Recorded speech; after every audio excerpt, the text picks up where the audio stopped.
continue to believe in the current establishment narrative, you it's because it's just too painful to consider the other point, the other side of that question, and it's very binary now. Is either you believe them or you realize that they've lied about rather a lot of stuff, and that's hard to contemplate when that's a new notion. And so really now I'm really at the same place where David is kind of just sat there and looking at it. I mean, I've said what I've got to say, Ranjan. I'm getting on with my shit. And I you know, I'm not one of the chattering classes. I'm not interested in cork sniffing on this shit. It's fucking obvious. You know, get over it or do something about it. That's where I'm at. And my way of doing something about it is to try and um, get the business community doing what I do. And you know, I get to talk to people that all the time that if they are suffering with the same cognitive dissonance or Stockholm syndrome as a large proportion of the public will be at this point, then it's just a question of you know, gently discussing these things. And you know, what the Times says, what BBC, you know, that's all irrelevant. They've made themselves irrelevant. People are deserting them in droves. The most interesting thing I've noticed recently is people saying, "Oh, let's go to Parler instead of Twitter," which apparently people do. I've tried to open a Parler account, but I can't. I think they say their servers are slow. Klaus Schwab has just mentioned Mark Zuckerberg in this talk I'm listening to.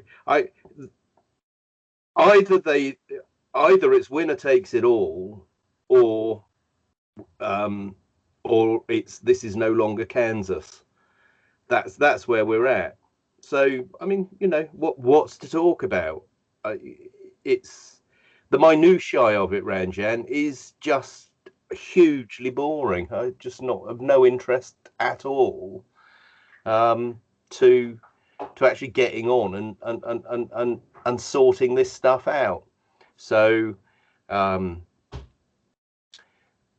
wrote a post about stopping Brexit. This is quite early on, about halfway through all of the Brexit shenanigans.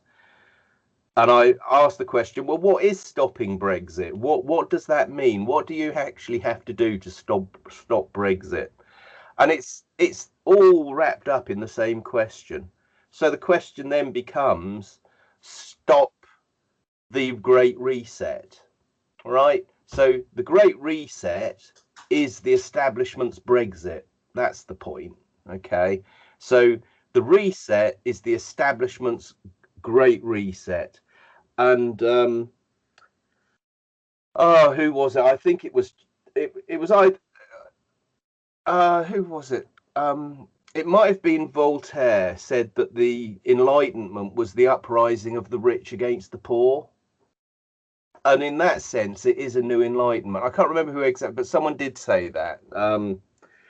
The Enlightenment was the uprising of the rich against the poor. And again, I think that's what we're seeing. The Great Reset is the establishment's Brexit. And what's it a Brexit from? It's an exit from the social contract and from the mixed economy, open markets way of doing things, collapsing into some sort of either communistic or fascistic, which is the same thing in my book, way of delivering governance at a supranational, indeed global level. And, you know, I'm just listening to a talk from Klaus Schwab. This is what he's saying. It doesn't occur to him for a second that there's any other way of doing this stuff. And, you know, he's wrong about that. That there are many ways of skinning this cat, and extremists like him, zealots like him, are the sorts of people that throw the baby out with the bathwater, and that's what we're seeing here.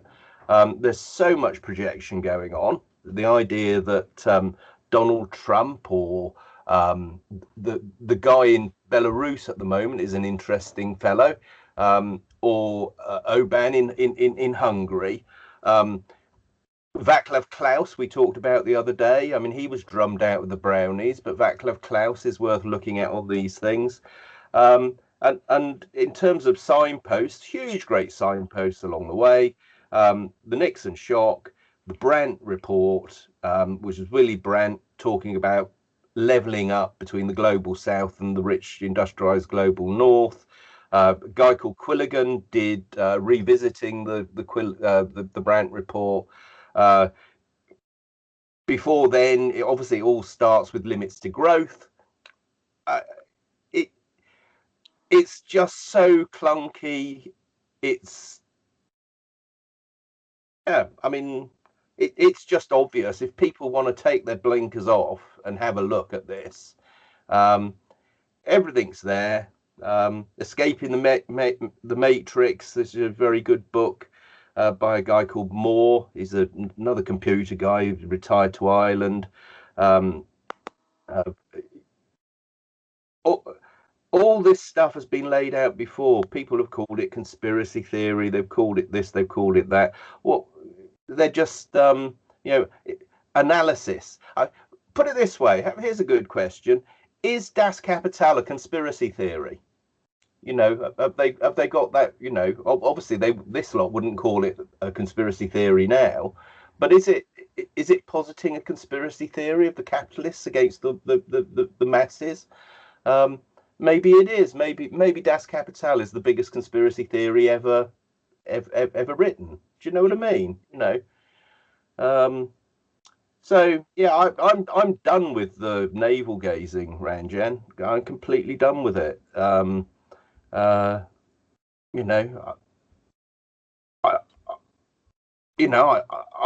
have my say. I can put my say on Web3 if I want to. People are beginning to desert these mainstream platforms, and I rejoice at that because it's regaining their free speech, their right not to be censored. And let the establishment take their ball home. That's effectively what they're saying. The Great Reset is the establishment's Brexit from the social contract, and if they want to take their ball home, then bloody well let them, because as communities around the world, their ball is basically their funny money, their worthless fiat currencies, which is a scam they're going to try and double down on with the digital currencies. It's just so bloody obvious. It takes a little bit of time to sit down and do the learning curve, okay?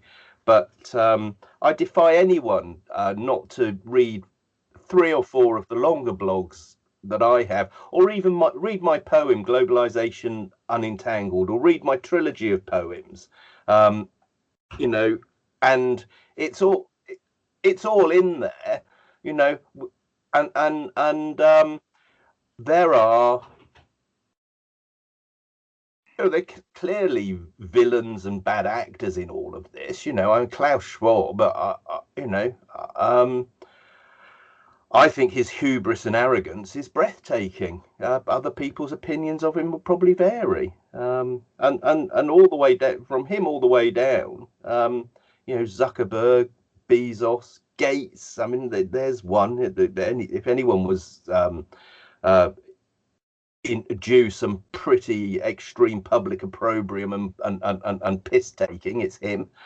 But hey, that's where we are. So there isn't anything new. There's nothing new under the sun, Ranjan. None of this stuff is new, and the media, okay, is a distraction. You tune in now and again just to see what their narrative is. It's fairly easy then to see what their talking points, their buzzwords are, and you can go back 6 months, 9 months, 12 months. It doesn't change. It doesn't change. Go back to the mid 60s, and again, it's the same old lies, the same old. It's the same damn tricks in the same damn way. I mean, Caitlin Johnson did a post about that with the Khan Shahoon gas attacks in Syria. For Christ's sake, how it's not that people are stupid. It's just that if you're in one of the Stockholm syndrome crowd, it's too painful to look at, and clearly, it takes a little while to get off. The truth will set you free, but first it will piss you off. There are aphorisms about this stuff aplenty. So yeah, like I say, I mean, I've got a business to run and some deals to get on and do, and trying to figure out this new what is the banking landscape going to be in the next year? That's the question that I'm interested in, and the damage that's going to be done by lockdown in the UK economy, how that affects people like me, entrepreneurial sort of property developers. Clearly all our markets require, well, not all of them, but certainly at the starter home or budget end of the market, people require debt to buy these things. Is the debt going to be there for them? That's the most interesting question to me in my business life at the moment. But of course, I'm also deeply concerned about rushed vaccines being pushed into people's bodies for profit by conflicted plutocrats who sit on quasi-government organisations with massive, obvious conflicts of interest. It's crazy. I looked at Ross Perot in one of the debates. It was a three-way debate in the 1992. Yeah, that election. So there's Clinton, there's Bush the first, and Ross Perot, and Ross Perot's talking about lobbyists in Washington then, and it's all about NAFTA. It's all about these trade deals. That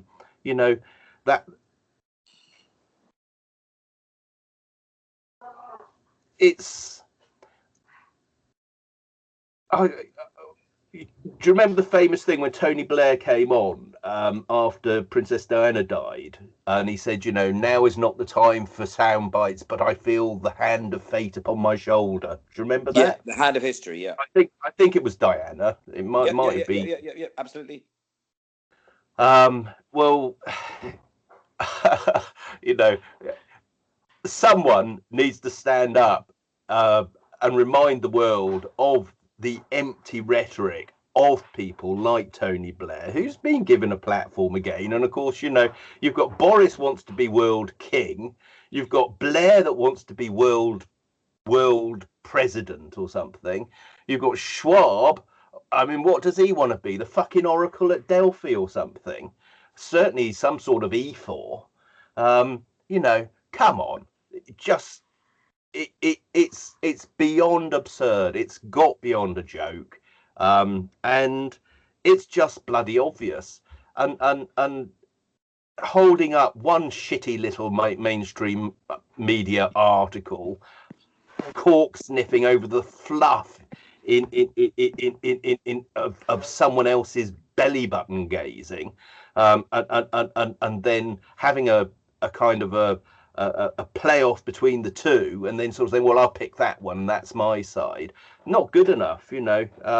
You're wasting your time if you spend any time looking at that. I mean, tune into UK columns, News Today, and get some proper analysis.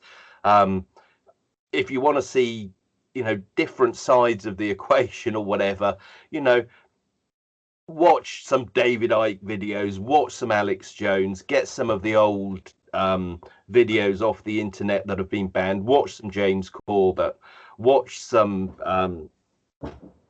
Tony Gosling, look at the arguments between, say, Anna Breeze and Kate Shirwami or whatever, listen to some Gareth Icke, listen to whoever you've been told not to listen to. Go and listen to them, and listen with open ears, an open mind and an open heart, and see what these people are actually saying, not what you're being told they're saying.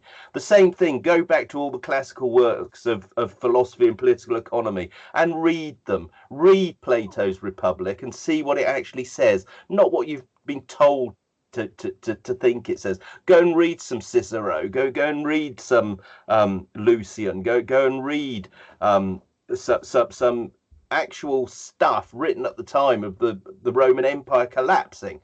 Don't rely on Gibbon's Rise and Fall of the Roman Empire, which is written with his own particular view. That's my point. Inform yourself. You're on lockdown. You use the time to do some reading, enrich your mind. And listen to some things you don't want to listen to, and give them some consideration. So and fuck the mainstream media. Just rip it up. Well, don't burn books or anything like that. Just watch that too, but hold it up against something else, compare it with something else. That's the thing. No one has a monopoly on the truth. But anyway, that's where I'm at. But yeah, I'm just trying to get on with some work, Ranjan. Like I say, I've got a business to run, and yeah. So all right, well, brilliant. Well, thanks for talking to me. I will call you again if that's okay at some point. And let's keep in touch and all the rest of it. But I mean, let's talk about the 2:30 at Doncaster or something. I mean, the US election is going to play out in the courts, and I think that if it goes the full distance, Donald Trump will do another term. That's my view. And the establishment don't want that, and they'll move heaven and earth to take it. But there's not an asymmetric advantage in favour of the establishment when an establishment maverick that has the funding, if it goes to law, it's an even fight. It won't be that much longer before we start hearing about how Trump has all along stuffed the balance of the Supreme Court. There's been lots of arguments about the replacement to Ruth Ginsburg and all the rest of it. Well, so we'll see. And we've been through it in the UK because we saw all the prorogation arguments in the UK Supreme Court. And we shouldn't have a Supreme Court. We should still have a House of Lords, a Court of Appeal, and an independent judiciary. The very idea of a Supreme Court in the UK modelled along European lines and to fit in with European law goes hugely against the whole basis of the British Constitution. And the person who started that was Tony Blair. And basically, he's a traitor. He not only should he be on trial in The Hague for war crimes related to weapons of mass destruction and the Iraq invasion, he should also be up in front of a common law court for treason against the Crown with respect to establishing the Supreme Court in the UK. May I say something that is a link between the Supreme Court and some of the other stuff to do with lockdown? Yesterday, there was a tweet going around, which was the Times Radio's Stig Abel interviewing Matt Hancock. It was a bit puffy, but still, this bit was interesting. Hancock is such a moron. Yeah, but hold on.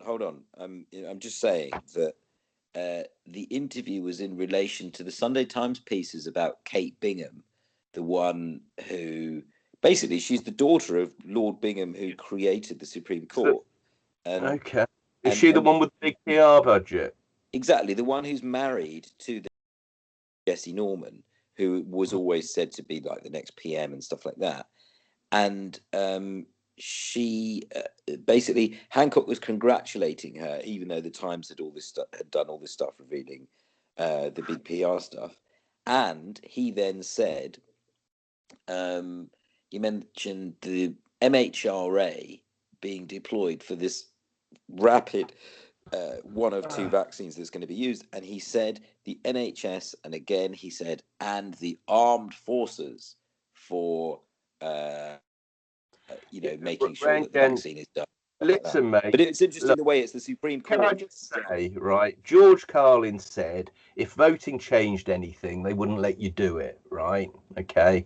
Similarly, you know, if that's in the Times or that's in the mainstream media and they're talking about that, you know, is anything of any note or any moment actually discussed in public by these people? No.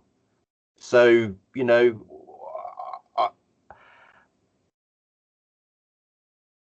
the only question to ask about that stuff is what part of the overall narrative does it concern? Is there any sort of indication of a change of momentum into the clear momentum that we know that's going forward here? And that is that they want to have a mass vaccination program for whatever reason. Now, that's the only question worth asking. All that other stuff, oh, she's this person's that person, this person, that the establishment is shot through with nepotism should not absolutely shock anybody. Anybody still labouring under the impression that we live in any sort of meritocracy, frankly, has not been paying attention for the last 25 or 30 years. I mean, for goodness sake. I mean, well, I mean, given that I've been, you know, we've been in conversation for a while, I think you will recognise that I have paid attention to what you've been saying. I'm not saying you're not. I'm not saying you're not paying attention to me, or I'm not paying attention to you. That's what people do, and that's great. I've learned a hell of a lot from our discussions. But what I'm saying is this, right? The time for action is now. With all this stuff that we've learned from each other, right? We've got to ask ourselves this question. So what the fuck are we going to do with it? What are we going to do? Are we just going to sit down, pat ourselves on the back and say, oh, well, we figured that one out? Well, actually, there's another step here, and that step is, right, now, with what we think we know, we need to say, right, here it is, that's what that is, and this is what we think we should do about it. And have that discussion. But what I see, and what Twitter and social media is an absolute genius about, is basically to split hairs down to the nth degree and to keep doing it and make people think that actually means they're doing something. No, you know, the whole idea of having a discourse, trying to figure something out, identifying a problem, discussing what that problem actually is, what the causes of it might have been. The next question is, what do we do about it? We don't wait in a Rovian way for the actors in history to actually do whatever the hell they please and then discuss, oh, right, oh, they did that about that. Oh, what do we think about that? And start criticizing that. No, we have to shape our own our own vision of where we see the world that we are going to be living in the future going. So the idea is that reality is an emergent quality of the universe, and as individual actors within that, we're not subject to some predetermined outcome. Okay, so this gets back down to Graeber's famous thing in his paper in the Commoner, which actually dealt with the Kerry election and George Bush II in the 2000. Yeah, why Kerry lost. Why Kerry lost, that whole thing, right? And we're still dealing with those same questions now, and David Graeber's no longer with us. You know, I mean, I'd implore anyone to read that essay, okay? Because he could have written, you know, you can just change the names in it, and it's the same question now. You know, the question should be, why did Biden lose? That is the real question, because make no mistake, Biden lost, and the fraud investigations will show that to be the case, right? And let's ask ourselves, why are we still asking the same questions? Now, I'll tell you what I did yesterday. I listened to the debate between Nixon and Kennedy in 1960. Hey, and guess what? Here's a fucking surprise. All the same fucking questions. Why are we still asking those same questions when people like Klaus Schwab is laying out his vision of what we all should be doing? You know, who made Klaus Schwab world king? I fucking didn't. I didn't vote for him. So fuck you, Klaus Schwab. for God's sake, we're a free people still in the UK. If you don't know about the Peasants' Revolt, have a look at it. Get out the Charter of the Forest, get out Magna Carta, and see what your real birthright is. Learn about the enclosure of the common lands and why, if you're stuck in a high rise in Britain with no prospects, why your birthright is actually written into the social contract. Bearers gave up their right to self-provision from the common lands and the forests. Read the Charter of the Forests, right? That for industrial society and urbanized society to take off, people fought wars over the dynamic that was going on there, and a accommodation was made to allow the concentrations of capital to take place that did take place. I mean, Karl Marx talks about all this stuff in Das Kapital. The problem is when you break these things down into their components, okay, it's a long process. I mean, reading all the volumes of Das Kapital does take quite a lot of time. There are courses online. Do what I did. Do David Harvey's course. It's online. You can read Capital with David Harvey, who's the world's foremost academic Marxist or whatever, and at least then you know what the hell Marx was going on about, right? And then critique that. It's a critique of capitalism. Well, obviously that was written in the mid 19th century, in the 1850s, 60s, whatever, and we're now in 2020, for fuck's sake. Of course, the production the production curve, if you like, has moved out substantially since then. And so I would say Bucky Fullmeister is much more relevant than Karl Marx to production, in that we can do so much more with so much less with modern material science. And all these clowns talking about the digital stuff and all the rest of it, in the physical sciences, the hard sciences and material sciences, it's not only computer science and the digital realm that has made a difference to the prospects of our lives going forward. So has material science and the possibilities of doing more with less. And that includes doing more with less energy as efficiencies increase. And yet these clowns are telling us we have to believe that carbon dioxide is the biggest problem facing mankind. I mean, Schwab in his talk just now mentioned something. He was introduced by some guy, the Anthropocene. Now, I first came across that term in about 2011, talking with some sort of, I think he was a professor of physics or something on the philosophy group in LinkedIn. It may be in the economics group, talking about the Anthropocene and about multi-planet living, and we need to colonize these things and all the rest of it. And he had a right go at me because I sort of told him I thought he was nuts, in a very polite way. I mean, it's on my blog, the whole discussion with the guy. Who's this? Oh, I think he's a Romanian professor of physics or something. Yeah, he's just another guy that thinks he's fucking cleverer than the rest of us. And the simple fact is, every ordinary person has incredible insights and the ability to people are clever. They just are. People are clever. And when people talk to each other, they become, they become cleverer. Two heads are better than one. Hey, who fucking knew? Who knew? Jesus Christ. Anyway, look, it drives me nuts. Anyway, I've got to get on and do some business, Ranjan, like I say. So yeah, sure. Okay. Fine. Well, great talking to you. Anything in relation to this, I will blog that I haven't told you. And yeah, it's about time you downloaded one of these and uploaded it to your channel or something. Downloaded one of what? One of our Skype chats. I uploaded the one we did the other day to my bit, I think, but or we've streamed some of them live. But I mean, I can see you recording it, so. Yeah, no worries. I've just been, shall we say, not fully organised with respect to this, but yes, it is about time.